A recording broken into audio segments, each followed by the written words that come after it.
শান্তি 11 ছেপ্টেম্বৰ 2018 প্ৰাতঃ মুৰলী।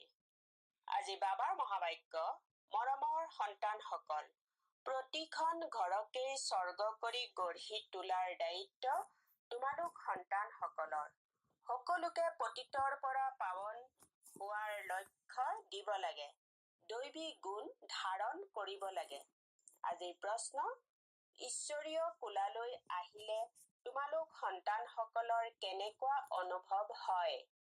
উত্তৰ, ঈশ্বৰীয় কোলালৈ অহা সন্তানসকলৰ মংগল মিলন উদযাপন কৰাৰ অনুভৱ হয়। তোমালোকে জানা, সংগম যুগ হৈছে ঈশ্বৰৰ লগত মিলন উদযাপন কৰাৰ যুগ। তোমালোকে ঈশ্বৰৰ সৈতে মিলন মনাই ভাৰতক স্বৰ্গ কৰি গঢ়ি তোলা। এই সময়ত তোমালোক সন্তানসকল সন্মুখত মিলিত হোৱা। গোটেই কল্পত কোনেও সন্মুখ মিলন উদযাপন কৰিব নোৱাৰে।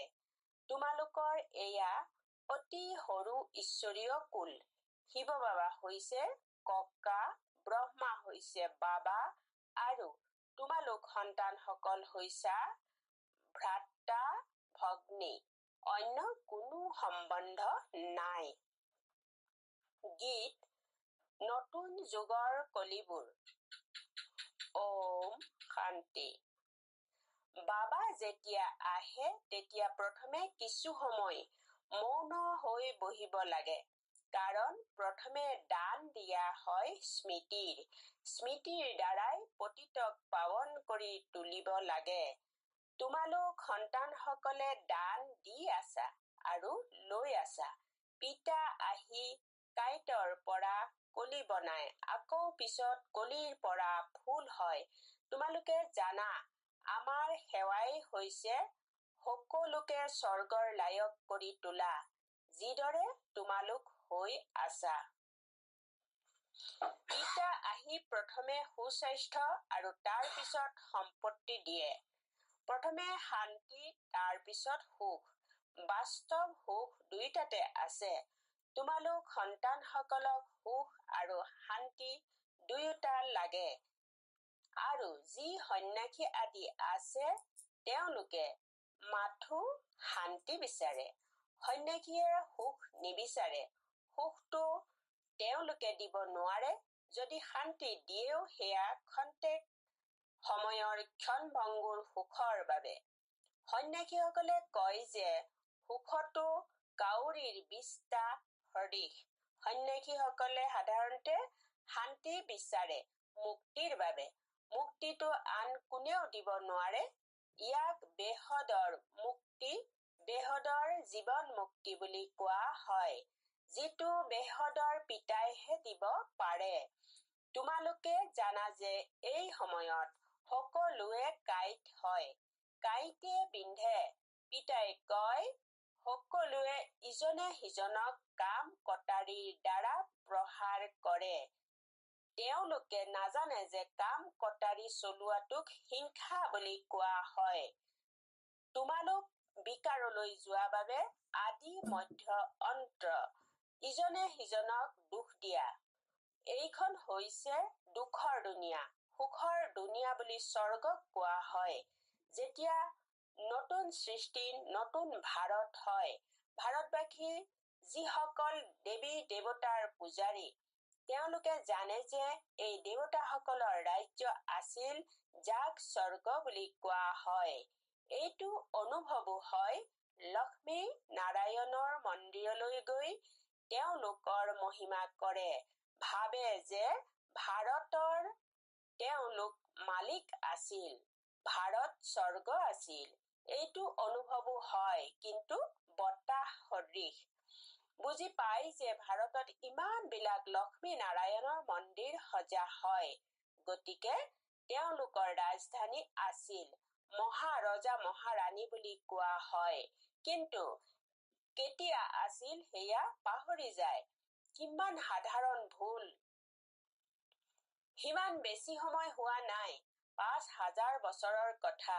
যীশুখ্ৰীষ্ট, বুদ্ধ আদিৰ 2-2.5 হাজাৰ বছৰ হৈছে। তেওঁলোকৰ বাবে এনেদৰে কোৱা হয় যে অৱতৰিত হ'ল। এনেতো সকলোৱে অৱতৰিত হয়, আত্মাই আহি প্ৰৱেশ কৰে। ইয়াকো অৱতৰিত হোৱা বুলিয়েই কোৱা হব। কিন্তু প্ৰথমতে জ্যেষ্ঠসকলৰ নাম লোৱা হয়। কোৱা হয় পৰম পিতা পৰমাত্মা অৱতৰিত হব, তেতিয়া আহি শৰীৰত প্ৰৱেশ কৰিব। অৱতৰিত হোৱাৰ অৰ্থ এয়াই। যিসকল ডাঙৰ প্ৰখ্যাত হয় তেওঁলোকৰ বাবে এনেদৰে কোৱা হয়। উদাহৰণস্বৰূপে বুদ্ধৰ অৱতাৰ, যীশুখ্ৰীষ্টৰ অৱতাৰ।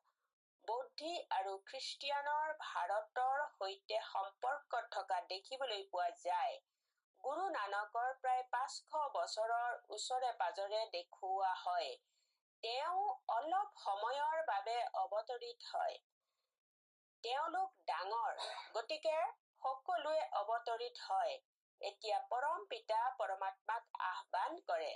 কিন্তু তেওঁ কেতিয়া আহিব, কেনেকৈ আহিব সেয়া নাজানে। নিশ্চয় শৰীৰতে আহিব লাগিব, কিন্তু জন্ম নোলোৱাৰ বাবে তেওঁক অৱতৰিত হোৱা বুলি কোৱা হয়। সৰু শিশুটো নহয়, পৰম পিতা পৰমাত্মাৰ অৱতাৰকে সকলোতকৈ ডাঙৰ বুলি কোৱা হব।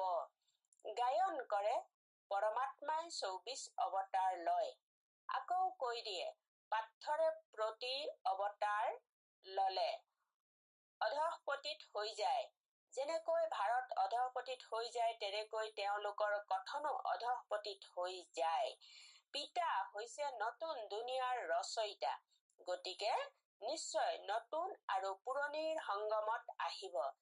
তেওঁক সকলোতকৈ ডাঙৰ অৱতাৰ বুলি কোৱা হব। শিৱৰে সকলোতকৈ ডাঙৰ অৱতাৰ, কিন্তু মনুষ্যই বুজি নাপায়, কিয়নো পৰমাত্মাৰ পৰা বিমুখ হৈ গৈছে। নিৰাকাৰৰ সৈতে নিশ্চয় পৰিচিত, কিন্তু তেওঁলোকে এইটো নাজানে যে পৰমাত্মা কেতিয়া আহে, আহি কি কৰে।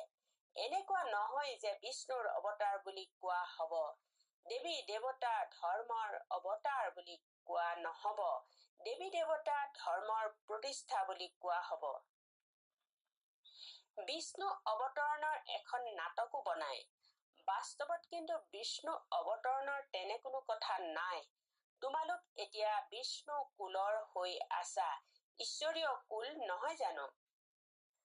এওঁ শিৱৰ সন্তান ব্ৰহ্মা, ব্ৰহ্মাৰ সন্তান তোমালোক। ইয়াকে ঈশ্বৰীয় কুল বুলি কোৱা হয়। পৰমপিতা পৰমাত্মাই কয়, মই আহি তোমালোকক নিজৰ কৰি লওঁ। মই আহি তোমালোক সন্তানসকলৰ পিতা হওঁ। হওঁতেতো মই সকলোৰেই পিতা, কিন্তু এতিয়া তোমালোক ব্ৰহ্মাৰ দ্বাৰা মোৰ হৈছা, সেইবাবে তোমালোকে মোক ককা বুলি কোৱা। আত্মাসকলৰ পিতাটো হয়েই। সকলোৱে জানে যে এই সময়ত মই আহিছো। তোমালোকেহে এতিয়া মোক লগ পোৱা। বেহদৰ পিতাক তেতিয়াহে লগ পোৱা যেতিয়া পিতাই জন্ম দিয়ে। এতিয়া ব্ৰহ্মাৰ দ্বাৰা তোমালোকক ধৰ্ম সন্তান কৰি লয়। বিকাৰৰ সন্তানটো হব নোৱাৰে।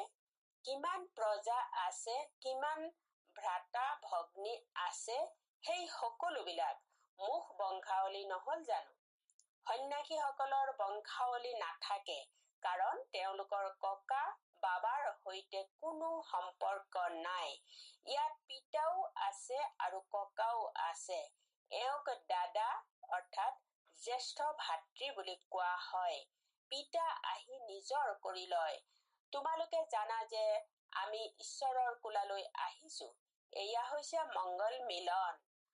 কলি যুগৰ অন্ত আৰু সত্য যুগৰ আদি। ইয়াকে সংগম বুলি কোৱা হয়। সংগমত মিলন হয়। যেনেকৈ 3খন নদীৰ সংগম আছে, তাত কি হয়? গুৰুলোক আৰু জিজ্ঞাসুসকলৰ মংগল মিলন হয়। সেয়াটো হৈ গল পাৰ্থিৱ। গায়নো কৰা হৈছে আত্মা আৰু পৰমাত্মাৰ মংগল মিলন। এয়া সকলোতকৈ শ্ৰেষ্ঠ। আত্মাসকল পৰমাত্মাৰ সৈতে মিলিত হয়। ইয়াত পানীৰ নদীৰ কথা নাই। ইয়াত তোমালোক বহি আছা। এয়া তোমালোকৰ বহুত শ্ৰেষ্ঠ মংগল মিলন। আত্মা সকলো চৈতন্য, পৰম পিতা পৰমাত্মাৰ এয়া ঋণ লৈ লোৱা শৰীৰ। ইয়াকেই মংগল মিলন বুলি কোৱা হয়। কুম্ভ মেলা বুলিও নকয় জানো? কুম্ভকো সংগম বুলি কোৱা হব। তিনিখন নদীৰ সংগমৰ নাম কুম্ভ ৰাখি দিছে। সকলোতকৈ ডাঙৰ সংগম কোনটো? সাগৰ আৰু নদীৰ সকলোতকৈ ডাঙৰ নদী হৈছে ব্ৰহ্মপুত্ৰ। তাত বাবা আহে, সেয়েহে সাগৰ আৰু ব্ৰহ্মপুত্ৰ নদী একেলগে মেলাটো আছেই। এতিয়া কুম্ভৰ মেলা হয় সংগমত। তোমালোক সকলোৱে জ্ঞান সাগৰ পিতাৰ সৈতে মিলিত হোৱা। ইয়াক ঈশ্বৰীয় কুম্ভ মেলা বুলি কব পাৰি। এয়া হৈছে আত্মা আৰু পৰমাত্মাৰ সংগম। কুম্ভ বা সংগম কথা একেটাই। গতিকে তোমালোক সন্তানসকলে জানা যে আমি নিজৰ বাবে স্বৰ্গৰ স্থাপনা কৰি আছো। আমি ঘৰত পবিত্ৰ হৈ থাকিব লাগে। যদি পবিত্ৰতা আছে, তাতেই স্বৰ্গ বুলি কোৱা হব। সন্তানসকল পবিত্ৰ হৈ থাকিলে পবিত্ৰতা সুখ শান্তিও থাকে। তোমালোকৰ অৱস্থা এনেকুৱা হব লাগে যেনেকুৱা দেৱতাসকলৰ হয়। কোনো ধৰণৰ অৱগুণ থাকিব নালাগে। ইয়াকেই স্বৰ্গ বুলি কোৱা হব। সেয়াই পিছত স্থায়ী স্বৰ্গ হৈ যায়। ঘৰত এনেকুৱা লায়ক হব লাগে। সেইবাবে কোৱা হয়, প্ৰতিখন ঘৰকেই স্বৰ্গ কৰি গঢ়ি তোলা। তোমালোকে মনুষ্যক স্বৰ্গলৈ যোৱাৰ লায়ক কৰি তোলা। তোমালোকৰ বাবেই গীত আছে, প্ৰতি ঘৰকেই স্বৰ্গ কৰি গঢ়ি তোলা। সত্য যুগত প্ৰতিখন ঘৰতেই স্বৰ্গ আছিল, এতিয়া নাই। যিসকল সন্তানে পিতাৰ পৰা উত্তৰাধিকাৰ লয়, তেওঁলোকক নিজৰ ঘৰত থাকিয়ে পতিতৰ পৰা পাৱন হোৱাৰ লক্ষ্য দিব লাগে। এয়া অতি শ্ৰেষ্ঠ চৈতন্য তীৰ্থ, যত শিৱ বাবা হৈছে সাগৰ। তাত তোমালোক আত্মাসকল নিশ্চয় গংগা হবা। এয়া সকলোতকৈ ডাঙৰ উচ্চৰো উচ্চ মেলা। বাকী সেই সকলো হৈছে ভক্তি মাৰ্গৰ মেলা। এয়া হৈছে জ্ঞান মাৰ্গৰ মেলা। ভক্তি মাৰ্গৰ মেলাটো প্ৰত্যেক জন্মতে লাগি থাকে। জ্ঞান মাৰ্গৰ মেলা এবাৰেই লাগে। এয়া হৈছে আত্মিক মিলন। পৰম আত্মা পৰম ধামৰ পৰা আহি সন্তানসকলৰ সৈতে মিলিত হয়। সকলোতকৈ শ্ৰেষ্ঠ যাত্ৰা বা মেলা এয়াই। এই চৈতন্য সাগৰতো যিকোনো ঠাইলৈ যাব পাৰে। সেই জড় সাগৰটো কলৈকো নাযায়, এই সাগৰ যায়। তোমালোক নদীবোৰো নিমন্ত্ৰণ দিলে যোৱা। জ্ঞান সাগৰ এই ব্ৰহ্মপুত্ৰ নদীৰ সৈতে যায়। তোমালোক ভিন্ন ভিন্ন প্ৰকাৰৰ নদী হোৱা। কোনোবা পবিত্ৰ হয়, কোনোবা অপবিত্ৰ। কোনো সময়ত এনেকুৱা বহুত আহি যায়, যিয়ে পবিত্ৰ হৈ থাকিব নোৱাৰে, তথাপিও আহে, নহয়নে? বাহিৰৰ গৃহস্থীও আহে, অনুমতি দিয়া হয়। এনেকুৱাও নহয় যে সকলোকে অনুমতি দিব। কোনো মিত্ৰ সম্বন্ধী আদি আহিলে তেওঁলোকৰ উদ্গতিৰ বাবে অনুমতি দিয়া হয়। নহলেতো বহুত নিয়ম আছে। ইন্দ্ৰপ্ৰস্থলৈ কোনো পতিত আহিব নোৱাৰে। পাণ্ডা বা পৰী আদি কোনেও পতিতক লগত আনিব নোৱাৰে। সেয়েহে পিতাই কয়, সাৱধান হবা। চাৰ্টিফিকেট তোমালোকক দিয়া হয়। যাকেই লগত লৈ আহা, পঠিয়াই দিয়া, তাৰ দায়িত্ব তোমালোকৰ ওপৰত। এনেয়েতো চেণ্টাৰলৈ নিমন্ত্ৰণো কৰা হয়। কিমান পতিত আহে চাগৈ? চেণ্টাৰলৈ পতিত আহিলেহে তেওঁলোকক পাৱন কৰি তুলিব পাৰিবা। ইয়াততো সাগৰ বহি আছে, সেয়েহে নিয়ম বান্ধি দিয়া হৈছে। নাৰীৰ স্পন্দন চোৱা। বাবাই কৈছে, নাৰীৰ স্পন্দন চোৱা হয়। ডাক্তৰ চাৰ্জনটো ভিন্ন ভিন্ন আছে।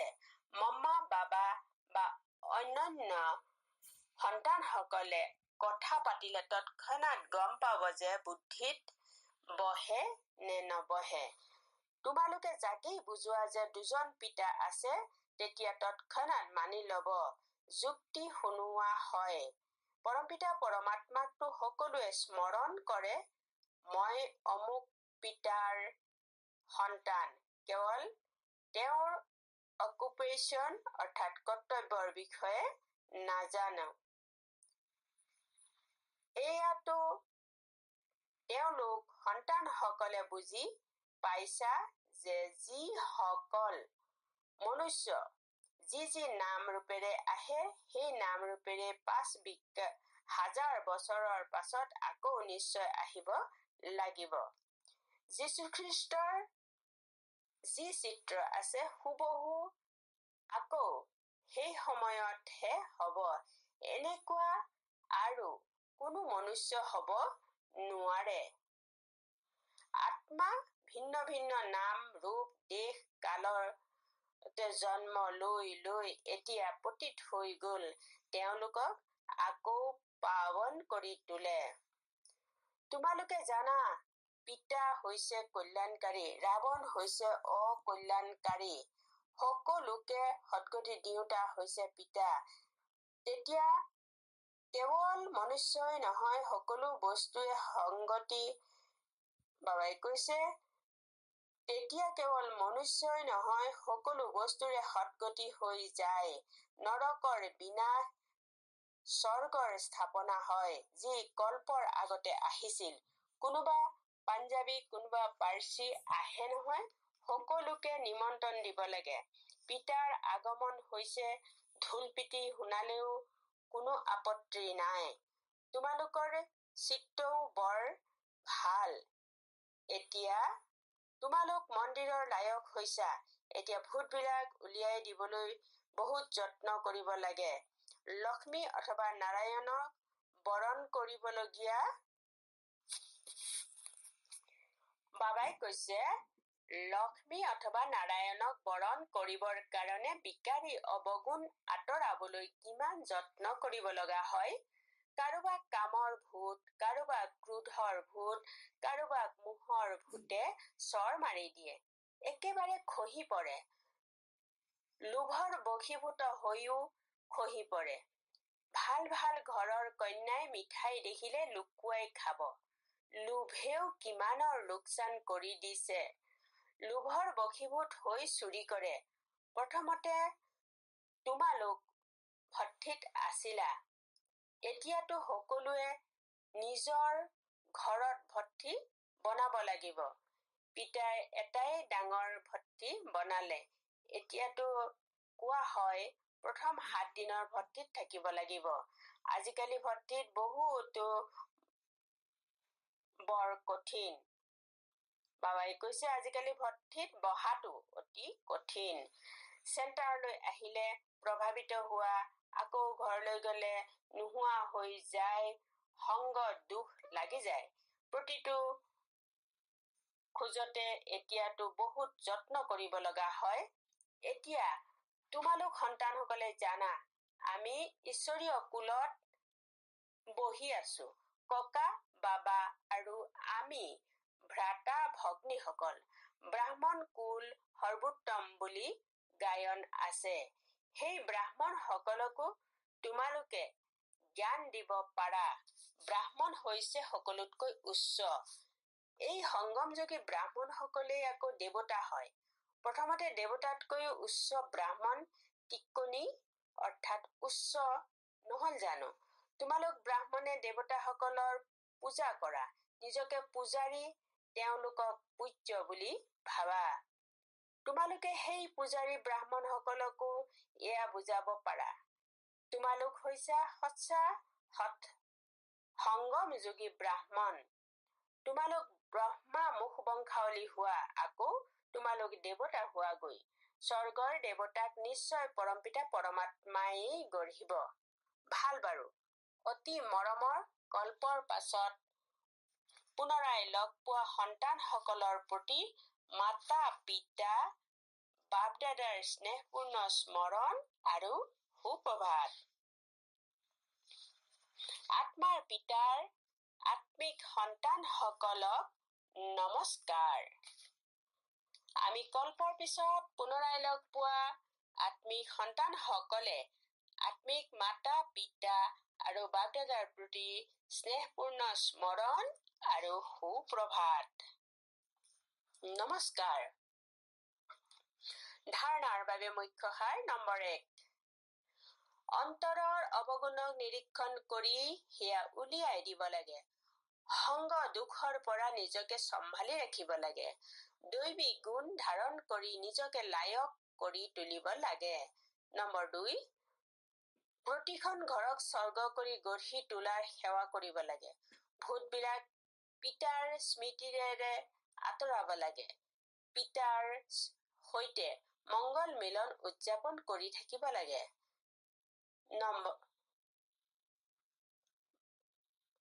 আজিৰ বৰদান সহজ বিধিৰ দ্বাৰা বিধাতাক নিজৰ কৰি লওঁতা সৰ্বভাগ্যৰ খাজনাৰে ভৰপূৰ হোৱা।